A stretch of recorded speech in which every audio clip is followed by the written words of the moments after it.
certain people were disappointed in my decision, but they not the ones pregnant. And they're not even the ones supporting me physically. My name is Deja, and I hope you find serenity. I hope you find serenity. I hope you find serenity. Peace and greetings. Welcome back to another moment in time with me, Deja Serenidad. I am currently 32 weeks pregnant, just starting my 8th month in pregnancy. And I'm here to give y'all a pregnancy update. The last video I shared about pregnancy, about going through prenatal depression, was very vulnerable, very raw. I really appreciate the love that was sent to me from the people who commented and even the people who reached out to me privately in response to the video and checked on me and all those things. I'm in better spirits now. It's been a few weeks. I don't remember exactly when I filmed that, but it's been a few weeks since I filmed that. And I can say that, at least emotionally, I feel like I've been in a more balanced place. I haven't been crying as much or feeling as sad. And I think that the reason that I've been feeling a little bit better has been because I finally made a decision about where to give birth. And if you saw my last video, and if not, please go and check that out.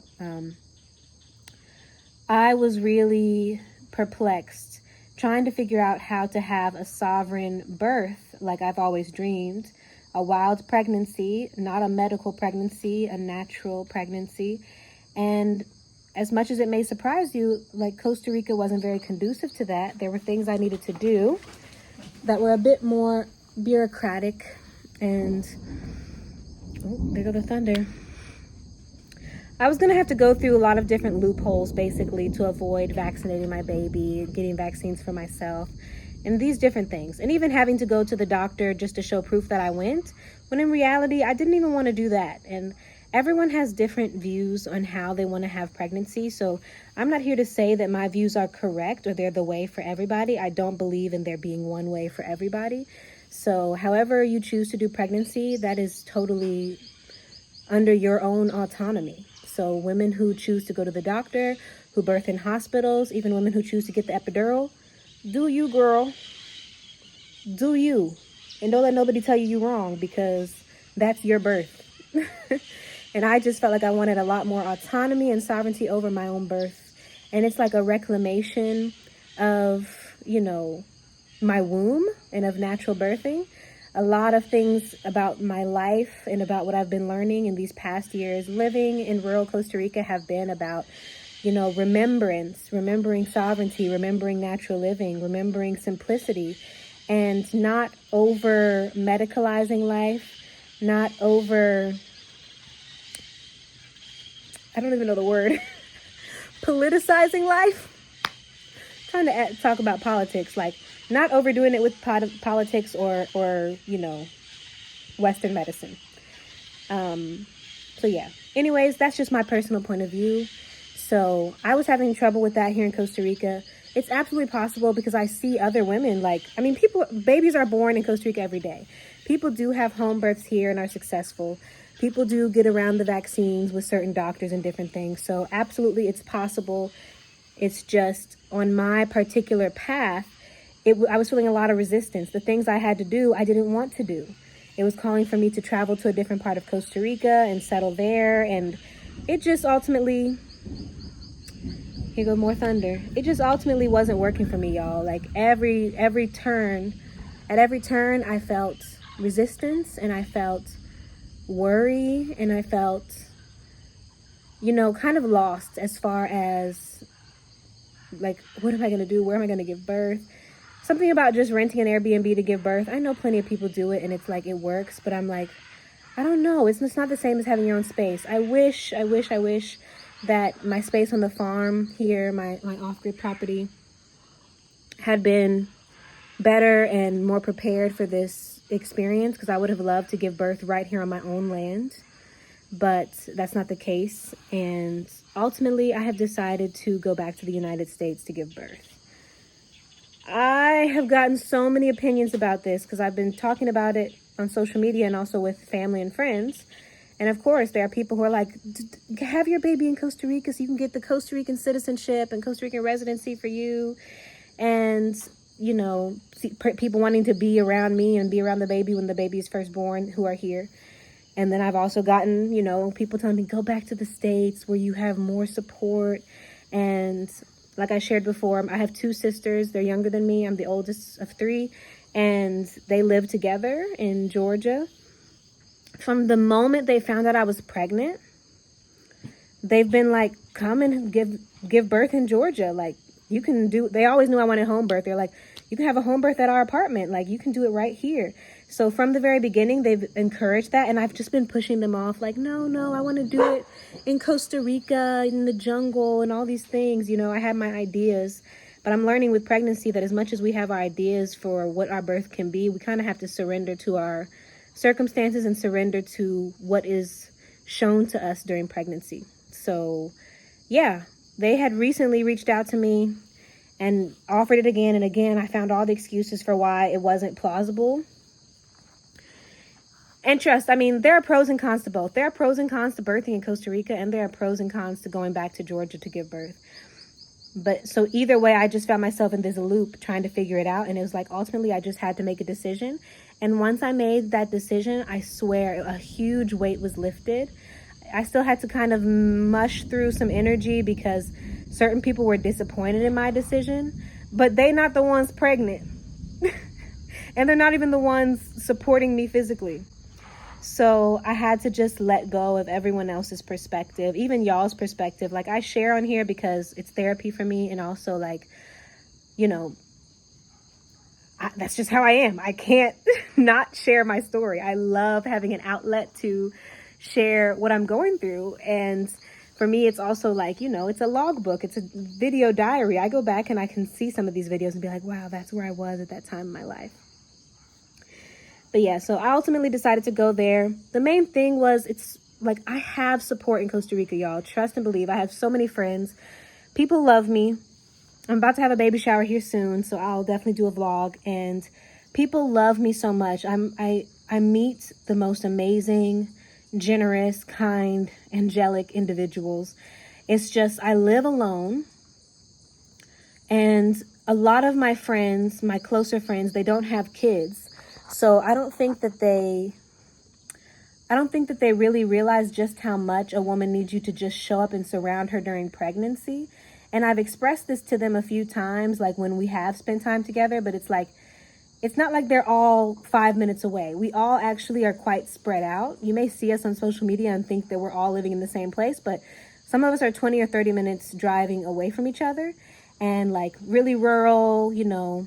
It's rainy season right now. We got some effects from the hurricane. It was like nonstop raining for 5 days. Like, it's not as accessible. You know, people would have to go out of their way sometimes to really show up and support me. And what I realized that I needed is to live with someone. I cannot live alone through pregnancy. I've done it. I've been alone the majority of the pregnancy. Like, it's true that I can reach out to people for help, but sometimes I'm in such a space mentally where I'm like, I don't even have the capacity to reach out. Like, I'm literally in my house depressed, or I'm in my house like processing what happened with my baby father, or whatever I have going on in my mind. Like, I have a lot going on.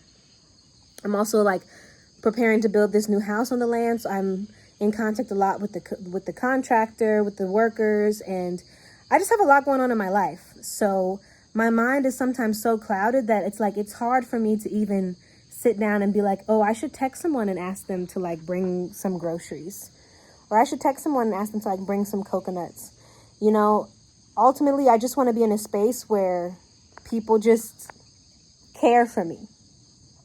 And it's a lot more convenient for my sisters if I'm literally in their house where they already are, and they're already going out for groceries and different things, to ask for those things. And also, because we are sisters, these are my blood sisters, I've lived my entire life with them. There's a different level of closeness and intimacy in our relationship when it comes to like the comfort I feel just asking them for whatever. Because they my sisters. We used to take baths together. You know what I mean? Like, we are very close. So yeah, that too. And I also recognize that sometimes I've seen myself in this place of victimhood because I've been so sad and like so hormonal. But the reality is I can reach out. If I open my mouth and ask, someone will help. But the truth is I am also in a place where I'm like, I don't always want to ask. I just want it to be more convenient for them. You know what I mean? I don't want other people to feel like they have to go out of their way to support me, because then I kind of feel some type of way, like I'm feeling like a bother. Even if they say I'm not, I'm like, well, you're having to, expend more energy because of me. So yeah, ultimately I'm going to go back home. Like I said, I'm already 8 months pregnant. I'm going to be flying very pregnant. I'm going in like 2 weeks. So I'll be 34 weeks pregnant at the time that I fly. This works for me though, because I don't want to spend such an extended amount of time in the States. I do love Costa Rica. So this way I'm going to go. I'm going just in time for Thanksgiving actually. And I'm really grateful for that because first of all, I'm pregnant and I want to eat that Thanksgiving food. And also I'll get the chance to see my beloved grandmother. She's just a really special person to me. We look just alike. And she's actually what we believe in the end of her life. There's been a lot of decline in her health this past year. And my family doesn't really think she's going to make it to this time next year. We're not sure. She's such a light spirit. She's always making jokes about dying. And she's like, I'm ready to go any day. God could have took me yesterday. But she's very much aware that I'm pregnant. I've actually told her a few times when I talked to her on the phone, like, Grandma, don't die before the baby's born. I want you to meet the baby. She just been like, girl, I ain't gonna meet that baby. Like, she really has been saying that for these last few months. Like, she's like, I am not gonna live to see that baby. But I think just the fact that she still has that sense of humor just shows that she's still got some spirit in her. And I mean, at this point, the baby here in 2 months and she's still rocking. So I'm grateful I will get to see her and be around her and let her touch the belly and all these things. And that is really, really special to me. So it works out. And again, just having my sisters there, and even for the postpartum, rather than my friends having to like keep coming every single day, which I'll have some Georgia friends come to see me. In this case, I have in-home support. In-home support just feels right for me right now. Something else about this shift, as much as I resisted it so much, I wanted so much to give birth in Costa Rica, but it just felt like there was a list of things I had to do to make it work here. Whereas going back to Georgia, I'm like, all I have to do is get there and then I can just relax because home birth is completely legal. I don't have to do all this extra stuff. I already have the paperwork I need to apply for the birth certificate, and it's just very straightforward. And everything just seems easier. There's a lot less resistance on that path. And then ironically, where my sisters live, which we've moved around a lot within Georgia. But it just so happens that my sisters about a year ago moved where their apartment is now. They moved literally 5 minutes away from the hospital where I was born. Not even 5, like 3 minutes away from the hospital where I was born. So geographically, they are literally right where my parents were when my mom was going through her pregnancy with me. And then they are right where I was born. And it just feels like something bigger. It just feels like something bigger than me. It feels like a synchronicity that my baby's being called to be born where I was born. I don't plan a hospital birth, I plan a home birth, but still, just the fact that the geographical location is the same really made an impact on me when I think about it. I'm like, wow, that's amazing. It's amazing that my baby will be born where I'm born. And I have no shame. Like, I know the United States is flawed as fuck. I mean, look at the history, look at the receipts. I know it's flawed. But it's still where my spirit came into this realm. And I also have indigenous heritage. So I'm like, that land, I am deeply connected to that land. As much as I also have African heritage, I have indigenous American heritage. So I have a right to be on that land.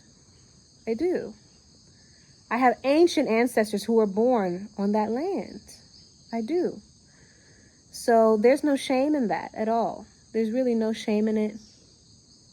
Babies are born every day all over the world. And what really matters is that they're born and that, they come into this world with love and with safety, with good health. We hope.